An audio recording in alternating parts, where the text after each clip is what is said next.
के दिया है, ये हम आपको कहना चाहते हैं। बाकी हर राजनीतिक दल हर मौसम में हर समय परिवर्तित होती रही है। अब आप बताइए, हम लोगों ने 1952 में कहा था कि नहीं कि एक देश में दो निशान, दो विधान, दो प्रधान नहीं चलेंगे? कहा था कि नहीं कहा था? हमारा लोग मखौल उड़ाते थे, मजाक करते थे, ये धारा 370 जाएगी क्या, ये धारा 370 जाएगी क्या, ये धारा 370 जाएगी क्या। हमने कहा हमें ताकत दो, हम करके दिखाएंगे। और आज हम कह सकते हैं कि ये अकेली पार्टी है जिसमें मोदी जी ने इच्छा शक्ति दिखाई, अमित शाह ने रणनीति बनाई और धारा 370 धाराशाही कर दिया। ये हमको समझना चाहिए। लेकिन जब हम धारा 370 को धाराशाही कर रहे थे और इस देश की आत्मा को एक कर रहे थे, तो उस समय आपके पूर्व मुख्यमंत्री और उनकी पार्टी क्या कर रही थी? पार्लियामेंट में क्या कर रही थी? अब आपको समझ में आ गया होगा। तो ये है आधार तय करने का। सुप्रीम कोर्ट ने कहा 3 तलाक समाप्त करो, सुप्रीम कोर्ट ने, सर्वोच्च न्यायालय ने, किसी में हिम्मत नहीं हुई। मोदी जी ने करोड़ों मुस्लिम बहनों को 3 तलाक के दंश से आजाद कर दिया और उसको हटा दिया। जब हम ये कर रहे थे तो पार्लियामेंट में समाजवादी पार्टी क्या कर रही थी? याद करो, आंसू बहा रही थी। और एक बात और ध्यान में रखो, वो ये याद रखो कि पाकिस्तान में भी 3 तलाक नहीं है, बांग्लादेश में भी 3 तलाक नहीं है, अफगानिस्तान में भी 3 तलाक नहीं है, सीरिया में भी 3 तलाक नहीं है, ईरान में भी 3 तलाक नहीं है, इराक में भी 3 तलाक नहीं है, इंडोनेशिया जो मुस्लिम बहुल्य है वहां भी 3 तलाक नहीं है। लेकिन हमारे यहां सेकुलर नेता मुस्लिम बहनों के साथ अन्याय करते हुए तुष्टीकरण की राजनीति कर रहे थे। इसको समझो, मैं गलत तो नहीं कह रहा हूं। साथ ही साथ अगर मैं बात करूं इसी क्रम में, तो ये क्या सच्चाई नहीं है कि उत्तर प्रदेश की धरती पर जब अयोध्या में हम कहते थे कि हम मंदिर वहीं बनाएंगे, तो उस समय की सरकार ने गोलियां चलाई थी कि नहीं चलाई थी? और आजकल नेताजी घंटी मंदिर में बजा रहे हैं कि नहीं बजा रहे हैं? तो अब पछतावत हो तो क्या जब चिड़िया चुग गई खेत। अब घंटी बजाने से कोई काम नहीं पे, घंटा भी बजाओ कुछ नहीं होगा। गया समय।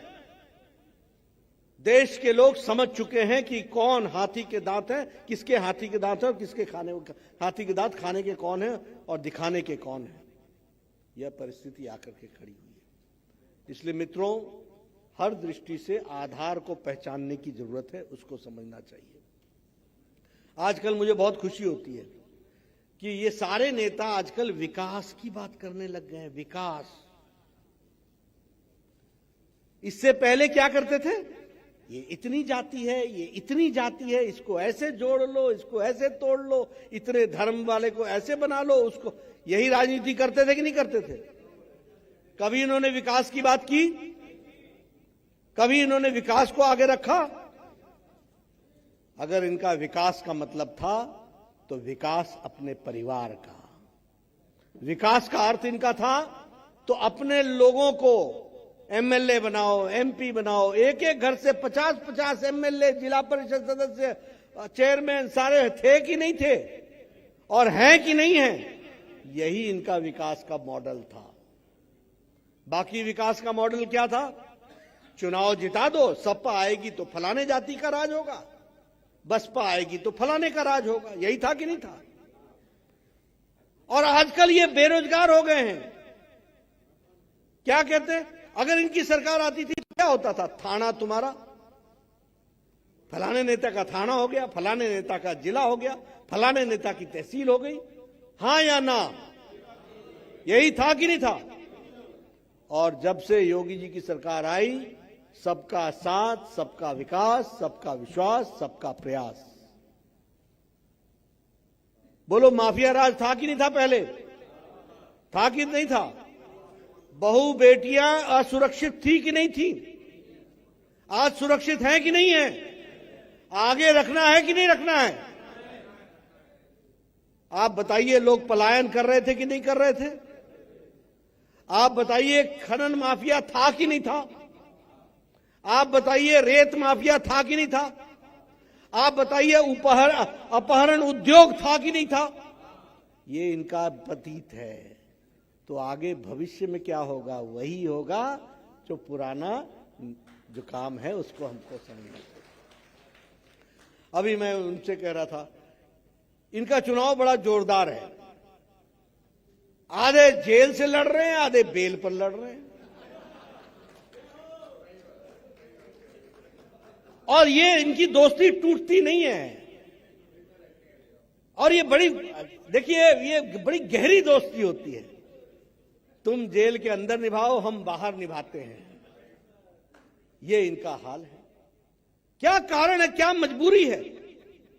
मजबूरी ये है कि ये बाहर बैठकर उनको संरक्षण देते हैं और वो अंदर से धंधा चलाते हैं। इस बात को हमको ध्यान में रखना चाहिए।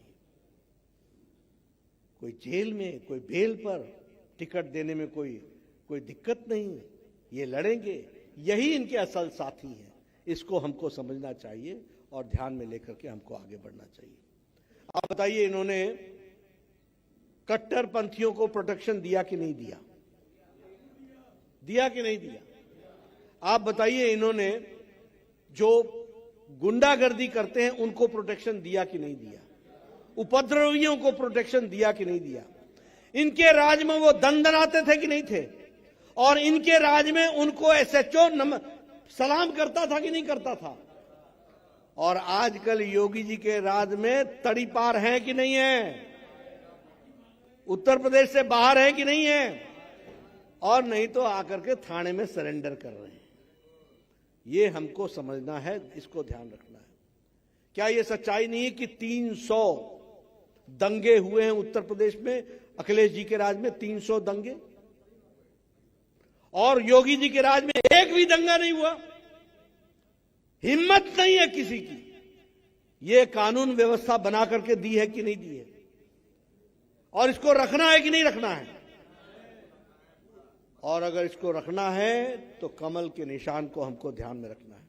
आप बताइए, हर दिन ये जातीय तनाव रहता था कि नहीं रहता था? हर दिन धार्मिक तनाव रहता था कि नहीं रहता था? आजकल ये सारे तनाव दूर हो गए कि नहीं हो गए? विकास का नया रास्ता बना कि नहीं बना? ये समाज को बांटते थे कि नहीं बांटते थे? अगर उसी तरीके से देखें, आज कई लोग बोल रहे हैं मैं बिजली मुफ्त कर दूंगा, मुफ्त कर दूंगा।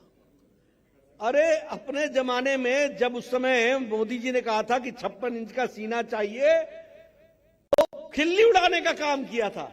तुम्हारे राज में तो बिजली नहीं आती थी, तो बिजली मुफ्त क्या करोगे? ये 24 घंटे बिजली पहुंचाने का काम उत्तर प्रदेश में योगी जी ने किया है।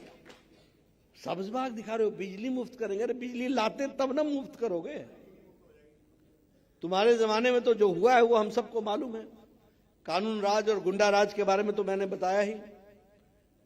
हम लोग आजकल प्रधानमंत्री आवास योजना दे रहे हैं। प्रधानमंत्री जी 42 लाख महिलाओं को उन्होंने घर दिए हैं। टॉयलेट अलग, किचन अलग, बेडरूम अलग, टेरेस अलग दिया है कि नहीं दिया है? गैस का कनेक्शन अलग। इनके टाइम में क्या था? जिसकी घर पर पड़ी नजर वह घर गया बिक। माफिया था कि नहीं था? ये देने का काम नहीं करते थे, ये छीनने का काम करते थे। तो इसको भी हमको ध्यान में रखना चाहिए। और सबसे दुखदाई बात है कि अखिलेश जी ने आतंकवादियों का साथ दिया। ये सबसे दुखदाई बात है। 2010 में 31 दिसंबर और 1 जनवरी को, शायद तारीख गलत हो सकती है, मुझे बहुत याद नहीं है, लेकिन 2010 में रामपुर में सीआरपीएफ के कैंप पर आतंकवादियों का हमला हुआ। उसमें सीआरपीएफ के 7 जवान मारे गए और एक रिक्शा वाला भी मारा गया। कोई एक्शन नहीं हुआ। बाद में केंद्र की पुलिस ने एक शहाबुद्दीन नाम के लश्कर तौयबा के कमांडर को पकड़ा और जब पूछताछ हुई तो पता चला कि यह रामपुर के उस घटना को अंजाम देने वाला यह शख्स था और उसके साथ साथ 7 लोग पकड़े गए, 7, और इन 7 लोगों के खिलाफ केस चला। मैं ऑन रिकॉर्ड बताना चाहता हूं कि अखिलेश जी ने इन 7 के खिलाफ केस को विड्रॉ किया मुख्यमंत्री होते हुए, और इलाहाबाद के हाई कोर्ट ने मुख्यमंत्री के ऑर्डर को क्वैश किया। केस चला, 4 लोगों को सजाए मौत हुई और 3 लोगों को आजीवन कारावास हुआ। यह हमको ध्यान में रखना चाहिए।